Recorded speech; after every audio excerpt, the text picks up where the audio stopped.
لک الحمد یا اللہ الصلاۃ والسلام علیک یا رسول اللہ اما بعد۔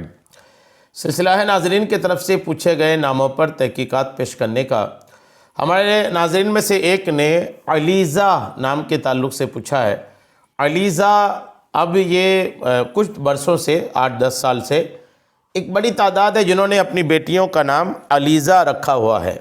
اب علیزہ یہ نام صحیح ہے کہ نہیں، نام رکھ سکتے ہیں کہ نہیں، کس زبان کا یہ لفظ ہے، آئیے توجہ کے ساتھ سنیے۔ یاد رکھنا چاہیے کہ کسی بھی بچی کا نام علیزہ رکھنا بہتر نہیں ہے۔ نام وہ ہونا چاہیے جس نام کا، جس لفظ کا معنی اچھا ہو۔ اگر کوئی لفظ ایسا ہے جس کے معنی اچھے نہیں ہیں تو اس طرح کے نام نہیں ہونے چاہیے۔ علیزہ نام رکھنا بہتر کیوں نہیں ہے، آئیے سنیے۔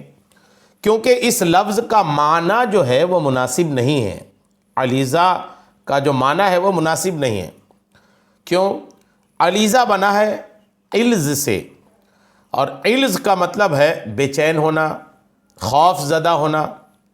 بے چین ہونا اور خوف زدہ ہونا، یہ اس کا معنی آتا ہے۔ تو اب غور کیجئے، اگر نام اثر دکھا دیا اور علیزہ نام کے وجہ سے بے چینی اور خوف کا معاملہ ہو گیا، ڈر کے جینے کا معاملہ ہو گیا، تو آپ سمجھیے کہ جن کو ڈر سما جاتا ہے نا، ان کی زندگی دنیا میں ہی جہنم بن کے رہ جاتی ہے۔ کہیں ان کو سکون نہیں ملتا، کہیں پر ان کا دل لگتا نہیں، ایک خوف ان پر چھایا رہتا ہے، ایک ڈر چھایا رہتا ہے، بے چینی ان کو چھائی رہتی ہے۔ اس لیے علیزہ نام جو ہے وہ بالکل بھی مناسب نہیں ہے۔ اپنی بچیوں کا نام جو ہے وہ صحابیات کے نام پر رکھنی چاہیے۔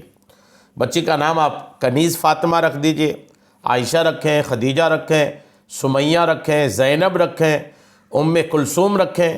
اس طرح کے نام رکھیں گے تو ان ناموں کی برکتیں بھی آپ کو حاصل ہوگی۔ چنانچہ ابو داؤد شریف میں ہے، سیدنا ابو درداء رضی اللہ تعالیٰ عنہ سے یہ مروی ہے کہ نبی کریم علیہ السلام نے فرمایا، قیامت کے دن تم اپنے ناموں اور اپنے باپ دادا کے ناموں سے پکارے جاؤ گے، اس لیے اپنے نام اچھے رکھو۔ مسلمانوں میں نہ رکھے جانے والے ناموں کے متعلق صدر الشریعہ مفتی امجد علی اعظمی رحمۃ اللہ علیہ فرماتے ہیں، ایسا نام رکھنا جس کا ذکر نہ قرآن مجید میں آیا، نہ ہی حدیثوں میں ہو، نہ مسلمانوں میں ایسا نام چلن میں ہو، اس میں علماء کو اختلاف ہے۔ بہتر یہ ہے کہ نہ رکھے۔ بار شریعت جلد 3 حصہ 16 کی صفحہ 603 میں ہے۔ تو بہرحال یہ جو علیزہ نام ہے، اس کا معنی چونکہ ڈر، بے چینی کے معنی میں آتا ہے، اس لیے علیزہ نام نہ ہی رکھیں۔ نام رکھنا چاہتے ہیں تو نہ رکھیں، رکھ لیے ہیں تو جلدی سے کوششیں کر کے بدل لیں۔ نام بدلنا آج کل تھوڑا سا معاملہ مشکل ہوتا ہے۔ مشکل اس لیے ہوتا ہے کہ وہ برتھ سرٹیفکیٹ بن جاتے ہیں شروعات میں ہی، اور پھر برتھ سرٹیفکیٹ میں نام بدلنا یہ بڑا معاملہ ہو جاتا ہے، بڑی پریشانی ہو جاتی ہے۔ اس لیے نام رکھنے سے پہلے ہی نا علماء سے رابطہ کر کے اس کی تحقیق کر لینی چاہیے۔ اب آپ جن کا نام علیزہ ہے وہ سب سن کے پریشان ہو رہے ہوں گے کہ ہمارا نام ایسا ہے یا ہماری بچی کا نام ایسا ہے۔ تو اب یہ پریشانی ہوئی کیوں؟ اس لیے ہوئی کہ آپ نے شروع میں علماء سے پوچھ کر یہ نام نہیں رکھا، بس اس کا سنا اس کا سنا اور رکھ لیا۔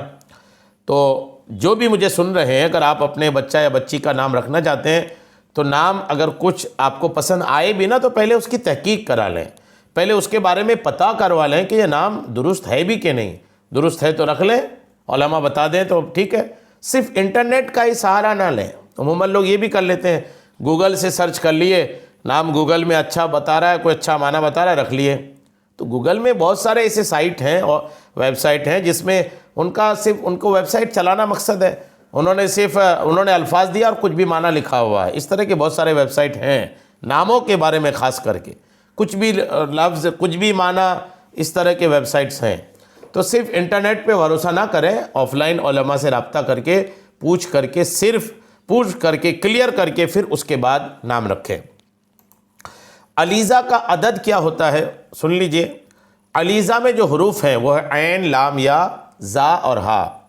عین کا عدد ہے 70، لام کا عدد ہے 30، یا کا عدد ہے 10، زا کا عدد ہے 7 اور ہا کا عدد ہے 5۔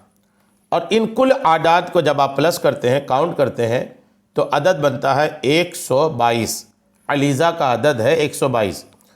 تو یہ عدد میں نے آپ کو بتا دیا چونکہ میرے سلسلے میں شامل ہے، ورنہ آپ اس نام کو رکھنا چاہتے ہیں تو نہ رکھیں، رکھے ہیں تو بدلنے کی پروسیس شروع کر دیں۔ اللہ تعالی ہم سب کو اچھے نام اور اچھے ناموں کی اچھی برکتیں عطا فرمائے، آمین بجاہ النبی الامین صلی اللہ تعالی علیہ وسلم۔